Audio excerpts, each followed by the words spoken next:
A'udzu billahi minasyaitonir rajim. Bismillahirrahmanirrahim. Alhamdulillah wa sallallahu ala Muhammadin wa alihi thayyibin at-tahirin. Allahumma salli ala Muhammad wa ali Muhammad. Allahumma antikna bil huda wa alhimna bit taqwa. Ya mukallibal qulub, sabbit qulubana ala dinik. Alhamdulillah, hari ini kita berjumpa kembali dalam kelas daring. Mudah-mudahan kita selalu diberikan semangat dalam menuntut ilmu Allah Subhanahu wa Ta'ala. Hari ini kita akan melanjutkan pembahasan sirah mengenai peristiwa-peristiwa yang terjadi di tahun kelima Hijriah. Satu peristiwa telah kita bahas di akhir semester pertama. Dan hari ini kita akan bahas peristiwa berikutnya, yakni Perang Khandaq atau Perang Ahzab. Perang Khandaq atau Perang Ahzab termasuk di antara beberapa perang yang terjadi di tahun kelima Hijriah. Perang ini terjadi akibat konspirasi kabilah Bani Nadhir, di mana kaum Quraisy dengan seluruh sekutunya bekerja sama dalam rangka menghancurkan Islam. Berdasarkan saran Salman, kaum muslimin menggali parit di sekitar kota Madinah untuk berhadap-hadapan dengan kaum musyrikin. Peperangan ini dimenangkan oleh kaum muslimin dan kaum musyrikin berhasil dipukul mundur dalam perang ini. Perang ini juga memunculkan Al-Imam Ali salamullah alaih sebagai seorang pahlawan yang berhasil membunuh jawara Quraisy yang bernama Amr bin Abdi Wud. Perang ini disebut Khandaq, yang artinya parit, menggali parit di sekitar Madinah untuk mencegah masuknya kaum pasukan musuh yang jumlahnya jauh lebih besar dari pasukan kaum muslimin. Perang ini juga dikenal dengan Perang Ahzab karena kaum Quraisy bersama seluruh sekutunya dari kabilah-kabilah Arab yang kafir dan kaum Yahudi bekerja sama dan bersatu dalam rangka menghancurkan Islam. Jadi ada dua sebab penamaan perang ini, ya, disebut Perang Khandaq karena ini dan disebut Perang Ahzab karena alasan ini.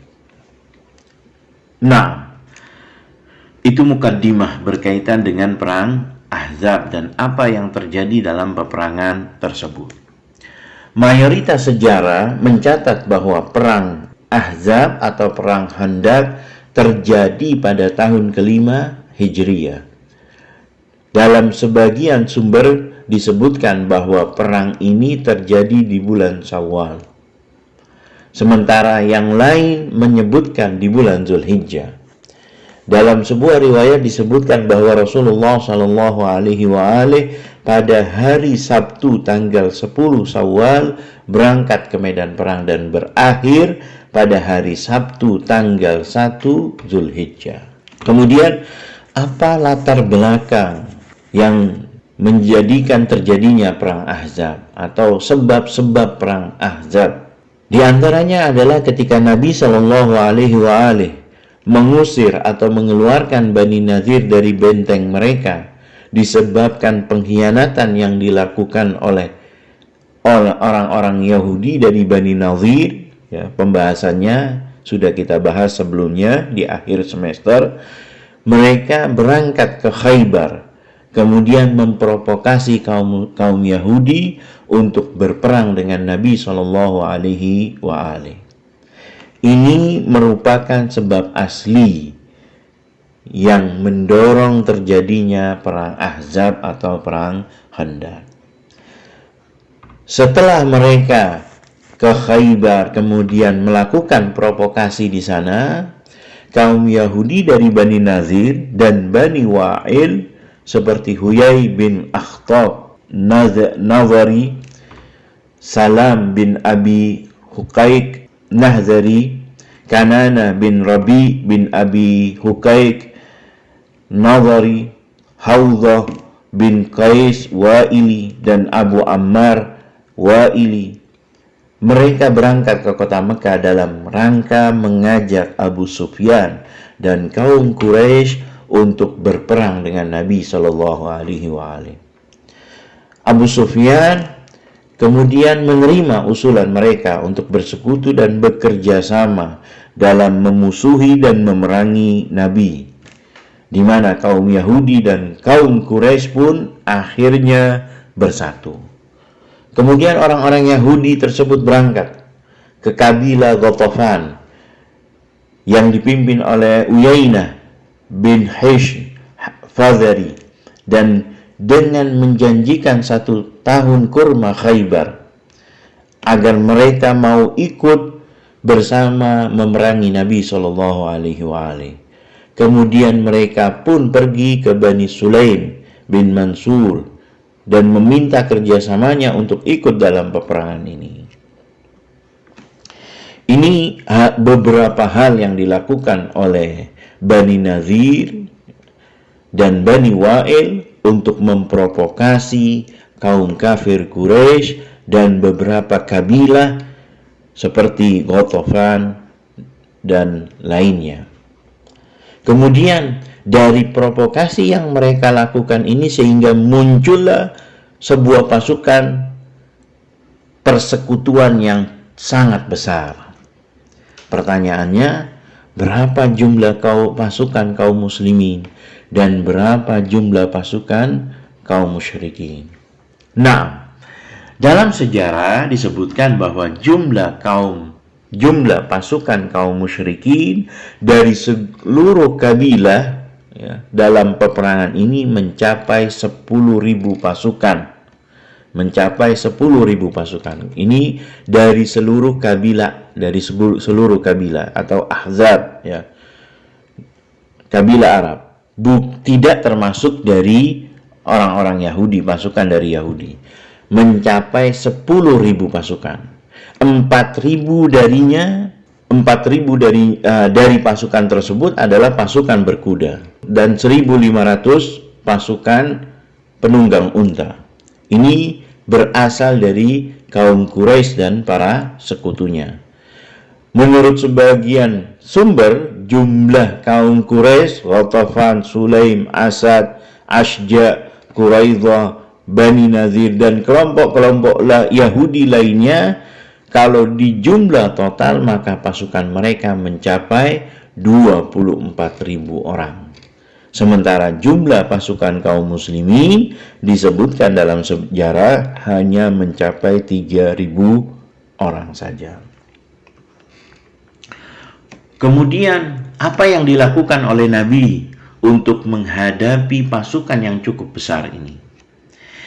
Ketika sekutu Rasulullah Shallallahu Alaihi Wasallam dari kabilah Khaza'ah memberikan kabar tentang keberangkatan kaum musyrikin, Nabi mengajak masyarakat untuk bermusyawarah tentang apakah harus tinggal di kota Madinah atau harus keluar dari kota Madinah. Kemudian Salman Al-Farisi bangkit dan mengatakan, kami di Fars, di Persia, jika merasakan adanya bahaya dari pasukan berkuda, selalu menggali parit di sekitar kami. Sementara masyarakat Madinah dengan melihat pengalaman kekalahan dalam perang Uhud yang disebabkan oleh orang-orang yang menentang perintah Nabi Shallallahu Alaihi Wasallam, mereka mengusulkan untuk tinggal di Madinah dan menerima usulan Salman untuk menggali parit. Tradisi menggali parit zaman dahulu tidak begitu terbiasa di kalangan bangsa Arab, sehingga membuat kaget kaum muslimin dan juga membuat kaget pasukan kaum musyrikin, karena mereka sebelumnya tidak pernah menemukan hal ini dalam peperangan. Nabi Shallallahu Alaihi Wasallam pun akhirnya memberikan perintah kepada masyarakat untuk menggali parit sampai ke belakang bukit Sal'a, dan penggalian dimulai dari Muzad, benteng bagian barat Masjid Fath, sampai akhir Zubab dan Bukit Ratij di samping Bukit Bani Ubaid di sebelah barat. Setiap orang ditugaskan untuk menggali sepanjang 40 hasta. Dan penggalian setiap bagian dari lokasi diserahkan kepada setiap kabilah. Dalam sebagian riwayat disebutkan bahwa telah disepakati bahwa kaum Muhajirin menggali parit dari kawasan Ratij sampai Zubab, sementara kaum Ansar dimulai dari Zubab sampai ke Bukit Bani Ubaid. Kemudian dalam rangka memberikan support dan semangat kepada kaum muslimin dalam menggali parit, Rasulullah Shallallahu Alaihi Wasallam pun ikut serta dalam penggalian parit. Kemudian dari parit-parit yang digali itu pun dibuatkan pintu-pintu, dan setiap kabilah menugaskan orang-orangnya untuk menjaga pintu tersebut. Dalam menggali parit, kaum muslimin banyak menggunakan alat-alat seperti linggis, martil, cangkul, dan lain sebagainya yang mereka pinjam dari kaum Yahudi Bani Quraidah, yang merupakan sekutu Rasulullah Shallallahu Alaihi Wasallam pada zaman tersebut. Allah Subhanahu wa Ta'ala pun menurunkan ayat-ayat tentang kaum muslimin yang tidak meninggalkan Nabi tanpa izinnya, dan juga mengenai kaum munafik yang menunjukkan kemalasan dalam kerja serta pulang ke keluarga mereka tanpa izin dari Nabi Shallallahu Alaihi Wasallam. Kemudian sewaktu penggalian parit, kaum muslimin menemukan sebuah bongkahan batu yang sangat besar, yang kemudian Nabi Shallallahu Alaihi Wasallam memukulnya dengan 3 pukulan sebagai pertanda akan terjadinya penaklukan yang akan dialami oleh kaum muslimin di masa yang akan datang. Pukulan pertama terkait dengan Syam, pukulan kedua terkait dengan Yaman, dan pukulan ketiga terkait dengan Persia. Masa penggalian parit ini pun berlangsung selama 6 hari, di mana semua elemen kaum muslimin terlibat dalam penggalian tersebut, baik anak-anak maupun para pemuda. Kemudian kelompok yang terdiri dari 3 pasukan yang dikomandani oleh Abu Sufyan bin Harb sampai ke kota Madinah. Kaum Quraisy berserta dengan kabilah-kabilah lainnya yang berangkat bersama, serta kabilah-kabilah sekutu seperti kabilah Kinana, Tihama, mengambil posisi di daerah Raumah yang merupakan kawasan antara Jurf dan Zu'abah. Sedangkan kabilah Qatfan dan kabilah-kabilah lainnya mengambil posisi di dekat bukit Uhud. Rasulullah Shallallahu Alaihi Wasallam juga dengan kaum muslimin mengambil posisi di bawah bukit Sal'a, sementara para wanita dan anak kecil tetap tinggal di dalam benteng. Ini bagian pertama dari perang Khandaq. Insya Allah kita akan lanjutkan pada pertemuan berikutnya dan akan kita bahas apa saja yang terjadi dalam perang tersebut. Wassallallahu ala Muhammad wa ali Muhammad. Allahumma salli ala Muhammad wa ali Muhammad.